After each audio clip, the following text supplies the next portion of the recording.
Il y a quelque temps, nous recevions Laurent Gérard avec Muriel Cousin, Michael Sadler, Bruno Mazur, les chroniques de Guy Carlier et Gilles Tessier. Oui, la scène qui suit a eu lieu pendant l'émission Attention à la marche, présentée par Jean-Luc Reichmann, un jeu qui n'est qu'un prétexte grossier à poser des questions de cul, comme dans Les Amours de France 2. Donc le week-end dernier, Reichmann interroge un candidat.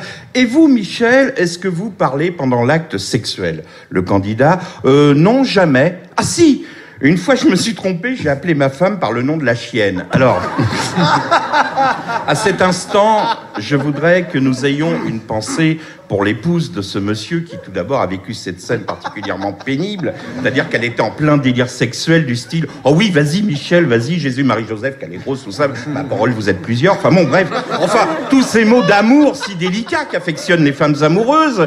Quand tout à coup, elle a entendu son mari lui dire « Oh, toi, Pépette, tu me rends fou. Vas-y, aboie, mais aboie donc, salope de Pépette. »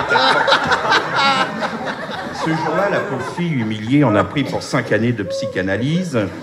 Et voilà que dimanche dernier... Alors sans compter le chien qui a rappliqué en se demandant ce qu'on lui voulait.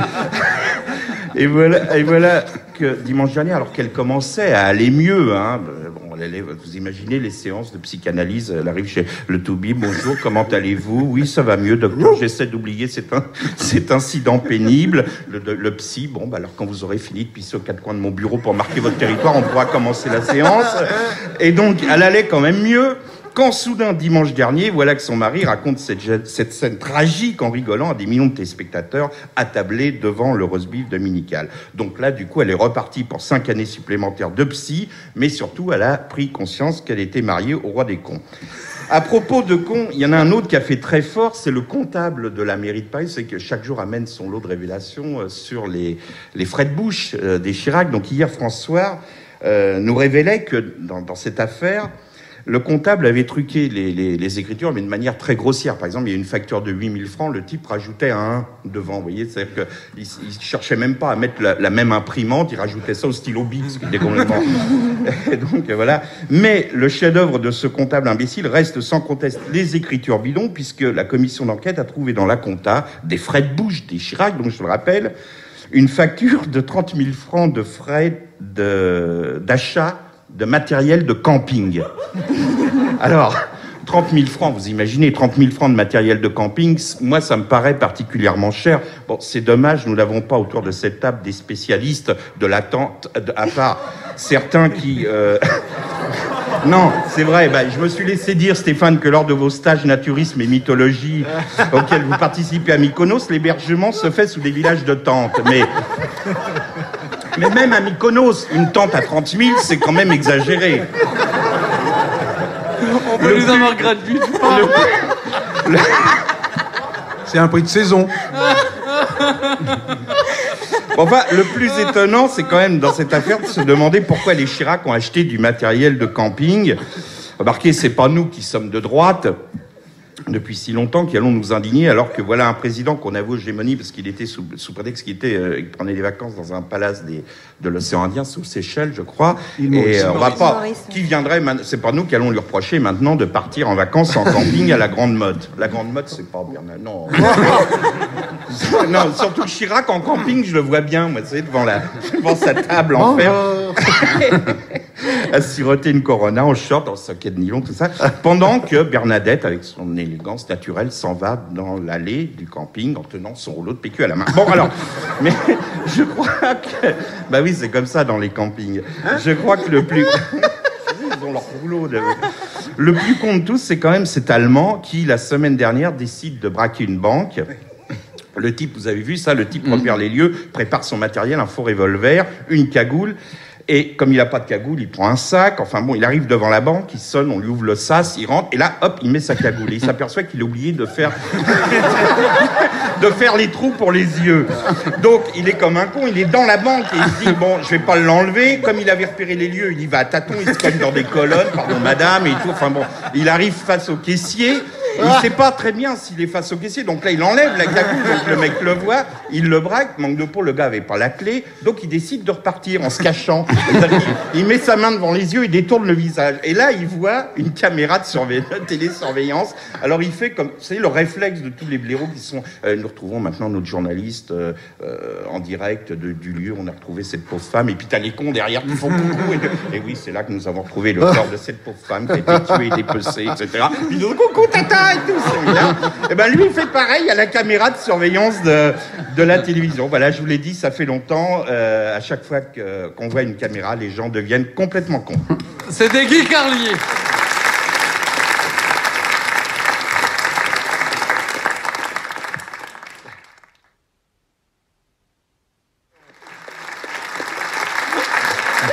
Alors, cher Guy, aujourd'hui, vous écrivez, m'avez-vous dit, au sadomaso. Oui, car j'ai lu dans France Soir l'incroyable histoire, donc authentique sinon... Sinon, ça n'aurait pas de sens. Oui, d'un masochiste, d'un sadomasochiste suisse qui a traîné sa maîtresse... Oui, suisse. Un sadomaso suisse, ça doit être un mec qui fait des études pour être capitaine au long cours. Enfin bon, le mec, il a traîné... Non, sérieusement, il a traîné sa maîtresse en justice, alors que d'habitude, c'est elle qui le traînait, vu que le gars... voilà, elle est faite lors de certaines séances qui font la joie de certains participants poètes du Fou du Roi. Le plaignant, donc, dans le fantasme, était de jouer le toutou à sa mémère, était agenouillé, donc, au pied de sa maîtresse, totalement nu, et, suivez bien, le pénis percé par un anneau relié au pied du lit par une chaîne. Comme tout le monde. Comme un truc normal. Jusque-là, tout va bien. Après quelques préliminaires, au cours duquel il urina par terre pour marquer son territoire, sa maîtresse, en colère, laisse-t-on dit, lui a ordonné de faire le beau, en lui donnant un coup de cravache. Donc là, le monsieur, il s'est exécuté au bord de l'extase à cause du coup de cravache, mais il s'est relevé brutalement en oubliant... en oubliant l'anneau, le machin, le pied de lit et tout ça. Ça lui a provoqué, donc, dit François, une déchirure... Ah oui, c'est très dur. Ah ouais, mais j'ai beaucoup de mal. Une déchirure... Arrête, il va avoir peur de l'attraper après. Mais vous, c'est parce que vous n'êtes pas du club. Lui, sur le coup, il a eu un orgasme. La douleur était tellement intense, vous voyez. D'ailleurs, il saignait et tout. Il disait, je suis le seigneur des anneaux. Bon, alors... Seulement, quelques jours plus tard... nous dit François, comme ça ne cicatrisait pas, il a dû se faire opérer. Bon, là encore, il a demandé à pas être anesthésié pour avoir un peu de plaisir, bon, tout ça, mais seulement depuis, il souffre, nous dit le journal, quand il fait pipi, donc il a porté plainte en réclamant un précium doloris. Alors, je vous signale que le précium doloris, c'est quand même une indemnisation pour souffrance corporelle, ce qui est quand même un comble pour un sadomaso. Donc, le tribunal l'a débouté en considérant, je cite, que ses fonctions essentielles étaient préservées. C'est-à-dire, le mec, il a mal tout le temps, ses fonctions essentielles sont préservées, donc il a été débouté. C'est authentique, c'est dans dégoûtant. François. C'est dégoûtant. C'est un joli conte de Noël. Voilà. Je préférais encore mon histoire. Non. Avec Alors, à l'électricité, propos de c'est bien aussi. sadomaso, samedi, j'ai regardé Star Academy. Il faut vraiment être sadomaso pour regarder ça. Mais je regardais pas les candidats. Je vous dis quand même, pour information, sachez que c'est le grand con qui chantait faux, là, Georges Alain, celui qui faisait tout le temps la gueule, qui a été viré. Donc lui, on n'en parle Il a été plus. viré, Georges Alain ? Oui, c'est fini. Non, j'ai regardé parce que je suis fasciné par le grec, Nikos. Non. Vous aussi. Oui. Moi, j'ai bien connu aussi pas... non, je l'ai connu parce que c'est un garçon que j'ai connu personnellement lorsqu'il travaillait avec Christine Bravo dans Union Libre. Et c'est un type, je vous assure, c'est un type intelligent, c'est un excellent journaliste. Il a présenté le Star 20h Academy, à la télévision grecque. Oui. Et C'est vous dire. C'est vous dire. Non, mais c'est vrai. Et il porte magnifiquement la jupe d'Evzone. Non. C'est un garçon très intelligent et qui déteste la trash TV. Bon, il fait ça, il a vendu son âme au diable, c'est le truc. Seulement, dans ce rôle de présentateur, ça le fait pas. Il est nul. Vous voyez, par exemple, il sait pas quoi dire aux interprètes après qu'ils aient chanté. Il peut pas leur dire que c'est bien. Non. Alors non, mais je vous explique. L'autre jour, il y avait Ophélie Winter. À la fin de sa chanson, il s'approche d'elle, il lui dit « Alors, Ophélie ?» Bon, là, il savait pas quoi lui dire. Il allait pas lui demander qu'est-ce que ça fait d'être déjà has-been et tout. Bon, enfin, non. Donc, il lui dit « Alors, Ophélie ?» Et puis là, il y a un blanc, vous voyez, il dit « Comment tu fais les « en » dans ta chanson ?» Vous voyez ? Bon, alors l'autre a quand même un parleur qui est con, mais enfin, il le dit encore plus. Donc elle fait « je fais « en ». Et alors là, Nikos conclut « Beaucoup de magie, en tout cas. » Oui, parce que il a deux phrases de résolution de ses interviews. C'est soit « beaucoup de magie, en tout cas » ou « merci, c'est rien que du bonheur. Et il dit que ça à chaque fois, merci Jane Birkin, c'est rien que du bonheur et tout. Bon, voilà. Alors, vous allez me dire, il a vendu son immobiliable, ça arrive à tout le monde. Moi-même, la semaine dernière, je me suis retrouvé chez Sophie Davant, qui m'a ressorti, comme quoi qui m'a dit, ah bah tiens, tel jour vous avez dit que mon émission était le degré zéro de la télévision. Donc là j'ai fait comme vous, Stéphane, j'ai sorti. Mais bon, c'est vrai qu'on a tous des moments comme ça, c'est la promo, machin. Seulement il y a des limites à la compromission et samedi, Nikos les a franchis. Alors il faut savoir qu'il y a des codes dans Star Academy. Hein. Par exemple, pendant les chansons rapides, vous avez la directrice, vous connaissez la directrice Alexia Laroche-Joubert.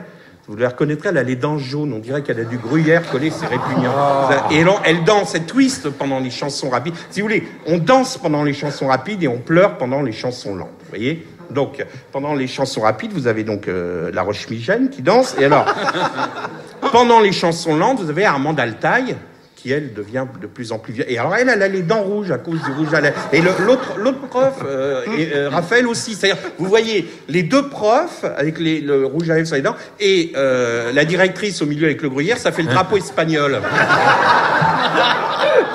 C'est vrai. Donc, dans Star Academy, il y a danse pendant les chansons rapides et larmes à la fin des chansons lentes. Donc, à un moment, samedi, Lara Fabian chante en duo avec une élève. Donc, comme d'hab, Lara Fabian nous fait le coup de l'émotion frelatée, des larmes sur commande. C'est l'histoire du poil de nez que je vous ai déjà raconté. Vous retournez, vous arrachez discrètement un poil de nez, vous avez une grosse larme qui tombe comme ça. Donc, à un moment, la voix, elle se redit « Je t'aime !» Et elle revient. Il y a plus des gros gneugneux globuleux, de grosses larmes. Et alors après, merci pour tant d'amour. En fait, tu penses c'était le poil qu'elle avait. Alors, à cet instant, Houssine, l'un des deux candidats, celui qui est papa, et donc on nous a déjà vendu l'ennui de son... Il s'ennuyait de son fils, il y a tout ce scénario-là, dans tous les Star Academy, dans tous les pays, vous qui voyagez beaucoup, Stéphane, qui allait au-delà de Strasbourg, non mais en Allemagne et tout, vous avez le père qui a un enfant et qui s'ennuie de l'enfant, et donc on voit le truc, lui on l'a vu au début, depuis il n'en parle plus de l'enfant, mais enfin bon, de temps en temps on le remet un coup pour l'émotion. Donc Houssine, celui qui est papa et dont la production donc avait scénarisé le manque de son enfant, c'est bon ça Coco, tout ça, donc il avait les larmes aux yeux comme on lui avait dit à la répétition, après bah oui lui aussi, bon, et tu vas voir quand Lara Fabian pleure à la fin, tu te tires un poil de nez, bon, donc Houssine avait les larmes aux yeux, et c'est là que Nikos a plongé dans l'immonde, il lui dit: alors Houssine, j'ai vu des larmes dans tes yeux, pourquoi? L'autre n'allait pas dire, parce qu'on me l'a demandé à la répétition, donc il répond rien. Et là, l'autre insiste, mais ces larmes dans vos yeux, Houssine, je crois que je sais pourquoi, Houssine. Et là, vous pensez à quelqu'un qui vous manque, à votre enfant, voyez. Et donc à cet instant, c'était plus Nikos ta mère, c'était Nikos ton fils, Nikos la dignité, et voilà. Et si Nikos a vendu son âme au diable, que dire de Libération ce matin? Ne l'achetez pas, volez-le ou regardez la dernière page. Vous savez, là où il y a le portrait, généralement assez intéressant. Je vous explique. Aujourd'hui, il y a une page de pub. C'est la SNCF qui a fait cette pub. En gros, il y a écrit « La fraude, c'est 200 millions d'euros par an. Autant de services en moins. » C'est-à-dire, toi qui fraudes, c'est à cause de... Vous savez, dans les gares, en ce moment, ils dessinent des bancs sur les murs et ils disent, s'il n'y avait pas les fraudeurs, entre parenthèses, les petits arabes qui sautent par-dessus les trucs, il y aurait un banc ici. Et ils vous dessinent le banc, vous voyez, sur le mur. Donc, la SNCF, c'est bien. C'est pas du tout sur la sécurité dans les trains, c'est surtout sur la fraude, donc les 200 millions qui manquent. Vous voyez, ils nous préparent la privatisation, vous avez compris. Donc, ce que je veux dire simplement... C'est que Libération, c'est l'argent du que ce soit aussi. Libération. Je me souviens à une époque, le Père Noël est une ordure avait été interdit. J'ai pas joué dans le Père Noël. Non, non, non, mais par association d'idées, avait été interdit d'affichage. Métro aussi. Dans le métro et dans les trains. Et là, maintenant, la SNCF fait de la pub pour la fraude. Alors, je vous signale quand même qu'il y a écrit, la SNCF prend des nouvelles mesures contre la fraude. Dépôt de plainte systématique à l'encontre des fraudeurs voyageant habituellement sans billet, condamnation inscrite au casier judiciaire. Ça se trouve dans la dernière page de Libé, que Libération, le symbole d'une certaine forme d'insoumission, puisse être l'objet d'une telle merde pour des recettes. C'était le symbole d'une certaine forme d'insoumission en 1912. Laisse ça fait longtemps que ça l'est. Libération ressemble désormais à Serge Julie, le journal s'habille en dormeuil, se coiffe en Non, pas et fume vraiment, des cigares. Il y a quelques jours, Libé se demandait dans un article dans François, il dit qui étaient les nouveaux réactionnaires, outre ceux qui sont autour de cette table. Ce matin, dans Libé, on connaît la réponse. C'était Guy Carlier.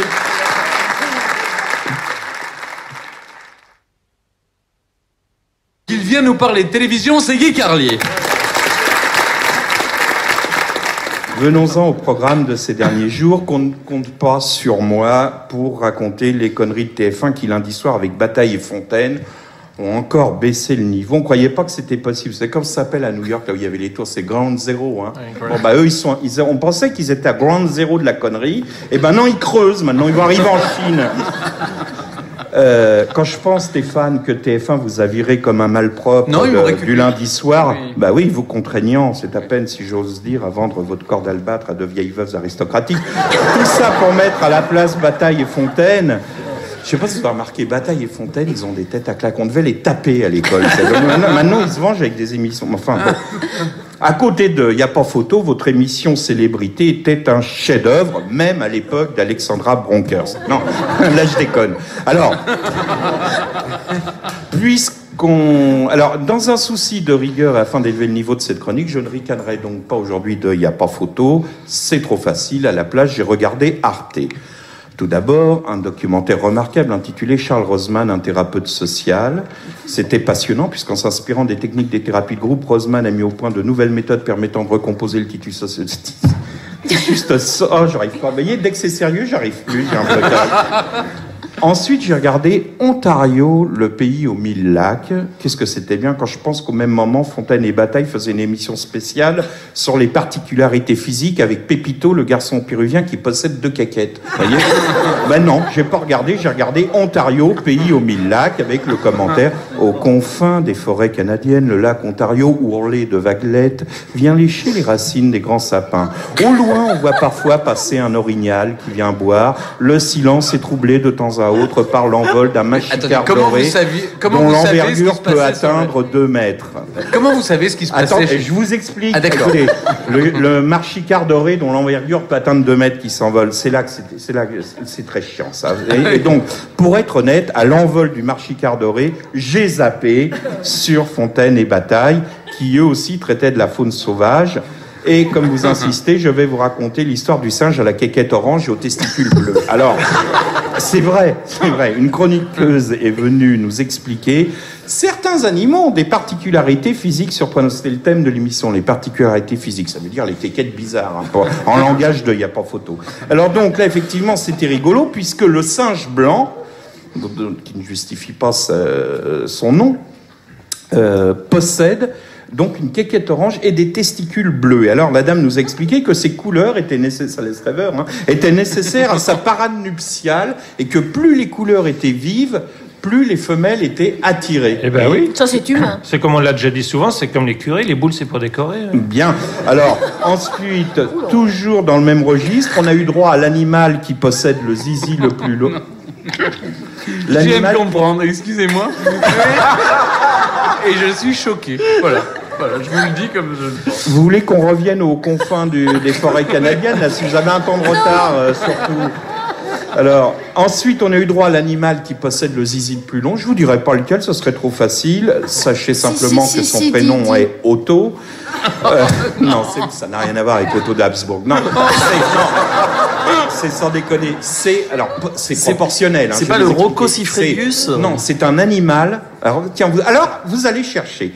C'est un animal dont le sexe est 8 fois plus long que l'animal lui-même. C'est la proportion, hein. C'est proportionnellement qu'il a le sexe. Ne parlons pas de moi, parlons de mon œuvre. Eh bien, c'est la limace. C'est la limace qui est le truc. C'est assez hallucinant. Alors, bon, je vous raconterai un autre jour la reproduction. C'est le limace. Ensuite, on a vu une américaine aux ongles de 60 cm, une autre qui sortait les yeux des orbites, un peu comme Lara Fabian. Vous avez remarqué? Non, c'est vrai. Sans déconner. Je t'aime. Au moment où elle dit je t'aime, elle a les 2 yeux. Et ben, l'américaine, c'était pareil. Et ensuite, est arrivé le yogi Koudou. Alors, le yogi Koudou, vous affolez pas pour le mot yogi, hein, il vient dans toutes les émissions de Daube. On l'a vu chez C'est mon choix, Téléachat. C'est-à-dire, dès qu'on veut racoler le public avec de la pseudo-méditation, de la spiritualité de Prisu, on fait appel à lui. Alors, il arrive, et alors, pour dire bonjour aux autres, la Bataille et Fontaine et tout, quand il serre pas la main, il serre le bras. Alors, devant... il prend le pouls. On lui demande, mais pourquoi, etc. Et il explique que c'est à cause de la pyramide de la vie qui est dans la paume de la main, et que si on serre la main aux gens, on perd de l'énergie à chaque fois, donc vous serrez le bras ou toute autre partie que vous puissiez. Il a dit bon, c'est comme vous voulez, mais pas la main. Voilà. Et quand il croise une limace, alors Non, mais donc il a vraiment gardé de l'énergie parce que il est capable de faire l'amour pendant 24 heures d'affilée, le yogi, le yogi coucou là. Alors, ça ressemble à quoi ton yogi bon, là que coucou, les âmes là sensibles s'éloignent, je vais être obligé de donner des détails médicaux. Alors, il expliquait, le yogi coucou, que à chaque pénétration, l'homme inspire, ce qui provoque une contraction qui augmente l'afflux sanguin, et donc il faut pas respirer. Donc lui, si vous respirez pas pendant 24 heures, vous pouvez... voilà. Je me demande s'il se fout pas un peu de la gueule du monde, là, le yogi Kurukuku Paloma. Et puis alors surtout, le chef-d'œuvre, le nec plus ultra, Pépito, le petit péruvien aux deux zizi. Alors, c'était hallucinant. Est-ce qu'on l'a vu? Vous l'avez vu? Non, mais est-ce qu'on a vu les deux Pépito. zizi? Oui. Non. Attendez, Mais vous aussi, Carlier, vous aussi, vous pouvez faire l'amour 2 fois de suite. Une fois en été, une fois en hiver. Le reportage commence par une image surréaliste, donc du garçon, c'est un jeune homme, hein. On le voit en train de faire pipi, comme on a tous fait, contre un mur. Vous savez, quand on faisait les concours, vous vous rappelez, on menait des trucs. Bon. Sauf que lui, ça faisait deux marques de... Et la voix off qui dit... Quand Pépito décide de faire pipi dans la nature, il est obligé de jongler avec ses 2 pénis. Et là, on interviewe Pépito, tout ça est authentique, qui explique que non seulement il a les 2 machins, mais qu'il a 2 vessies. Donc il y a un problème de synchronisation. C'est-à-dire qu'après, il est obligé de faire la secousse aux 2. Des fois, il oublie ça. Enfin, bon, c'est ça. Bon. Et ensuite, ils ont interviewé, donc là c'était le truc médical vraiment, le chirurgien qui s'occupe de Pépito, qui a montré la photo, donc pour répondre à ta question, on a vu la photo du double sexe, et donc effectivement tout était en double. Ça m'a rappelé une vieille pub, 1 foie, 2 reins, 3 raisons de boire contre Excéville. Bon là c'était 2 zizi, 4 couilles, 6 raisons de passer à y a pas photo. Alors, et la voix off poursuit, et je vous assure que c'est vrai, Pépito a épousé la plus jolie fille de son village, mais il a refusé de nous dire avec lequel de ses pénis il a réussi à lui faire ce magnifique bébé qu'elle tient. Et donc on voyait la fille, et en la voyant, on pensait tous, putain, qu'elle doit s'amuser avec le truc, à toutes les possibilités. En tout cas, en éteignant le poste, je me disais que dans tout ça, finalement, il y avait une logique, puisque le type aux 2 quéquettes était présenté par 2 trous du cul.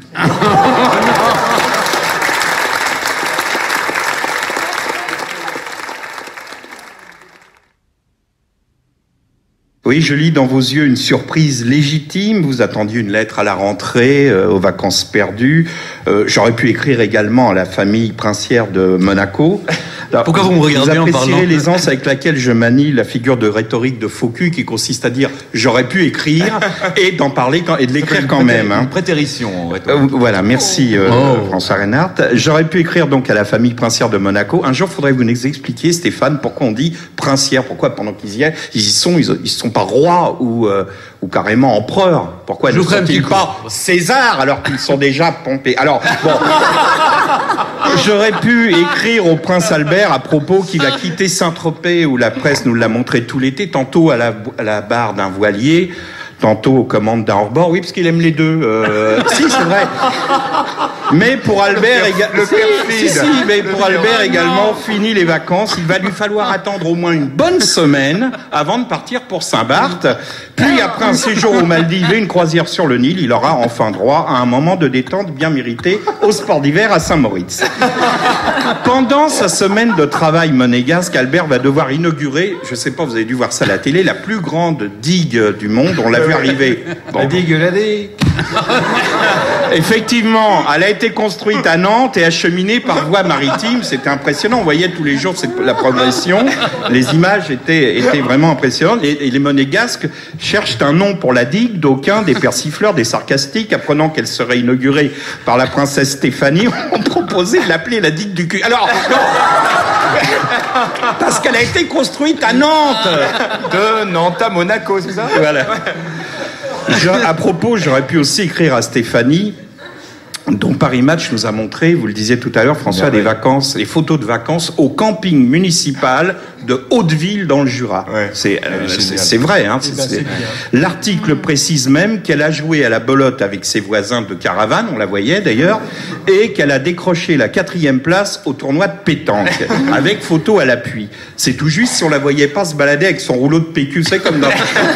Ça, c'est un truc, un jour, il faudra quand même qu'on en parle. Vous tombez amoureux d'une femme, vous lui offrez Belle du Seigneur et tout ça, et puis vous partez en camping, et puis le matin, après le petit déjeuner, c'est au moment où il y a les mouches et puis les guêpes qui commencent à venir sur la confiture, elle vous dit, ah bah tiens, nettoie la table, je m'en vais, et elle s'en va, et vous la voyez dans l'allée avec son rouleau, là c'est fini.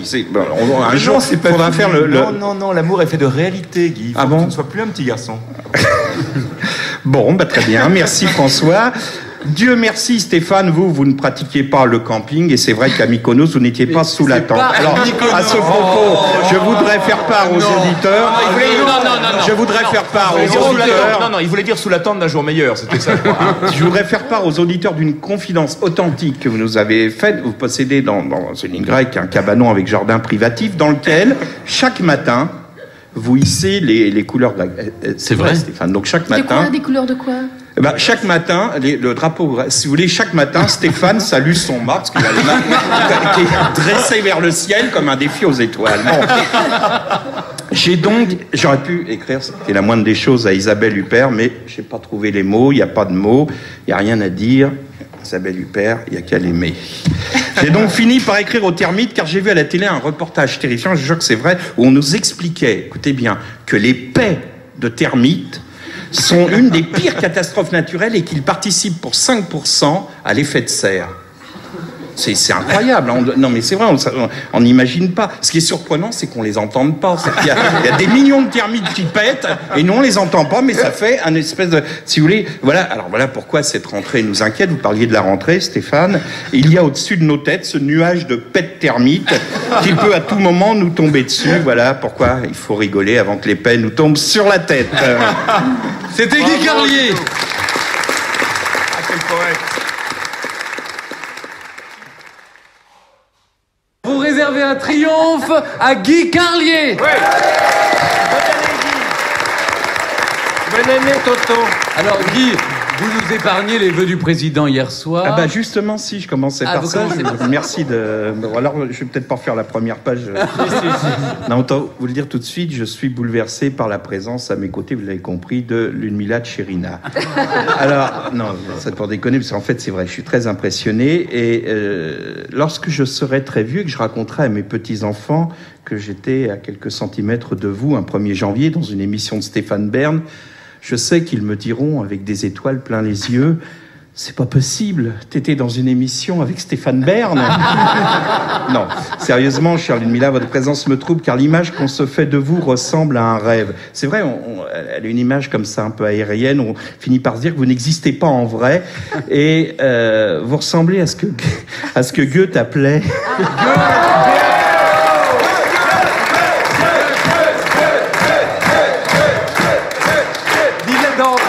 Très célèbre Die Leiden des Zuckenwärter. Ludmila Tcherina, vous ressemblez à ce que Goethe appelait le souffle d'un ange. Bon, alors oui, Goethe n'a jamais dit ça. Vous l'avez appelé Tcherina encore. Goethe n'a jamais dit ça, mais il est de bon ton de mettre des citations. J'ai déjà expliqué aux étudiants qui nous écoutent, personne ne peut avoir lu tout Goethe, donc c'est bien de mettre une petite citation comme ça. Ludmila Michael est le souffle d'un ange. C'est joli, hein. C'est magnifique. Puis ça va bien pour Goethe. Faut faire gaffe, faut pas mettre ça dans la bouche de Nadine de Rothschild. Vous voyez, faut faire attention. Mais bon, si vous ciblez bien. Toujours est-il qu'il faudrait être bien vulgaire pour parler de la télé du réveillon en présence du souffle d'un ange. Et pourtant, j'ai tout regardé hier soir, en commençant par les vœux du président. Ah. Bon, j'ai rien à ajouter aux commentaires qui ont été faits dans la presse et dans... Chirac, bon, vous voulez que j'en parle un peu? Chirac était digne, comme vous avez pu le constater. Il a commencé en ayant une pensée pour les exclus, ça j'ai apprécié. Hein. Et puis il a continué en disant qu'en ces temps incertains, il ferait tout pour que la France demeure un symbole de liberté et de tolérance, ce qui était du meilleur aloi. Et puis Eh bien non, je ne peux pas continuer à vous mentir ainsi. Je ne peux pas continuer à mentir aux auditeurs. Il faut que je dise la vérité, ce n'est pas vrai. Je n'ai pas vu Chirac. Je ne peux pas vous parler de la télé du Réveillon pour la bonne raison que nous sommes le mercredi 27 décembre à 15h56. Et que si nous sommes là à vous mentir, à faire semblant, c'est tout simplement parce que Stéphane Bern va réveillonner le 31 au soir chez les Otto de Habsbourg. Et qui sait pertinemment que le lendemain matin, il sera pas en mesure d'assurer son émission à 11h. Ah, il est beau le service public, on nous oblige à Monsieur Cavada, on nous oblige à vous mentir sous prétexte qu'il va partouzer avec le Hohenzollern. Parce que oui, on sait comment ça se passe les réveillons chez les Habsbourg. C'est bon, vous l'avez vu dans la publicité Lanvin, bah c'est pareil, sauf qu'ils sont tous à poil. Voilà. Les vieilles aristocrates, les fins de race, tout le monde à poil. Vous nous l'avez raconté un soir de déplacement à Saint-Brieuc. Si, c'était à Saint-Brieuc, vous aviez abusé du chouchen. Vous nous avez raconté comment, l'an dernier, à la fin du réveillon chez les Habsbourg, la comtesse de Chimay twistait en porte-jartel sur la table. Vous nous avez raconté la comtesse de Paris, les lèvres luisantes, parce qu'elle avait repris 2 fois du museau vinaigrette, qui vous proposait d'aller visiter les écuries. Vous nous avez dit que cette pauvre femme n'avait pas eu de vie affective depuis le 12 mai 57, date à laquelle le comte de Paris avait reçu une lettre du général de Gaulle, et qu'il décida de fêter l'événement en pratiquant une brève mais intense saillie à son épouse. Depuis, la comtesse a fait un transfert sur Stéphane Bern, le harcelant à chaque réception, lui clignant de l'œil effrontément et passant sa langue sur ses lèvres de manière suggestive. Si. Vous nous avez raconté également comment l'an dernier, à ce même réveillon chez les Habsbourg, on a pu entendre la princesse de Breteuil hurler « Mais ma parole, vous êtes plusieurs !» à un page vigoureux qui la besognait. Bref, voilà pourquoi, chers auditeurs, à l'heure où vous nous écoutez, Stéphane Bern est écroulé sur la moquette des Habsbourg, dormant la bouche ouverte, le nœud défait, trempant dans une coupe de glace fondue où traîne aussi un serpentin, la comtesse de Paris reconnaissante endormie contre ses flancs. Bon, mais puisqu'il faut, malgré tout que je vous parle télévision, je voudrais sérieusement évoquer un reportage très émouvant diffusé il y a quelques jours par Canal+, et consacré à Macha Béranger, où l'on voit cette dernière, son Oedipe traînant à ses pieds. C'est son chien Oedipe. Hein. Et c'est un chien très laid qui chie partout, il ne faut pas le dire dans la maison de la radio. Mais enfin bref. Et donc ce reportage est montré, ça c'est vrai, Macha visitant une exposition de sculptures et de peintures canines, avec Oedipe, donc elle l'emmène. Et alors à un moment, elle s'arrête devant un lévrier afghan. En fait, en s'approchant, on s'apercevait que c'était pas un mâle. Hein. Et alors, elle a dit d'une voix émue, « Voici une magnifique levrette. » Bon, et alors là, non mais c'est vrai, on reconnaît bien tout le talent de Macha pour nous expliquer les choses, vous voyez. Et je vais peut-être m'en aller, je vais peut-être quitter cette table en courant alors. À propos de télévision, j'espère, cher Ludmilla, que vous ne ferez jamais de publicité, ou alors, si vous le faites, choisissez-les avec soin. Vous avez déjà fait de la pub, non ? Non, jamais. Car cela peut briser le rêve. J'ai vu hier une pub, ça c'est vrai, hein, qui a détruit des années de fantasmes. Je vous explique. Il s'agit de Bernadette Lafont. Bon. Bernadette Lafont, qui a fait rêver toute la génération du baby-boom, hein, symbole de la femme sensuelle, sauvage, insoumise. Et là, j'aime autant vous dire que le mythe s'écroule. Je vous raconte la pub. Déjà, ça démarre mal parce qu'on la voit tenir par la main ses petits-enfants qui l'appellent Mémé. Bon, donc déjà, Bernadette, donc voilà. Et alors, elle les emmène à la fête foraine. On se dit, ah, bah alors, elle est quand même rock'n'roll, grand-mère et tout. Et au moment où elle s'installe sur le grand 8, elle nous crucifie en nous disant, même la tête en bas, mon appareil dentaire tient en toute sécurité grâce à mon adhésif à dentier Polydent. Et elle nous montre l'étui de la colle à dentier. Je vous jure que c'est vrai. Bernadette Lafont. Ils ont diffusé ça, juste avant les chiffres et les lettres. Alors, il y avait ça. Après, il y avait Libra de Ténia. Enfin, bref. En voyant ça, je me disais que nous vivons quand même dans des temps bien misérables où la nouvelle vague n'est plus qu'une incontinence urinaire. Vous voyez que la télévision est beaucoup trop vulgaire pour en parler davantage devant Ludmilla Michael. Merci Guy Carlier.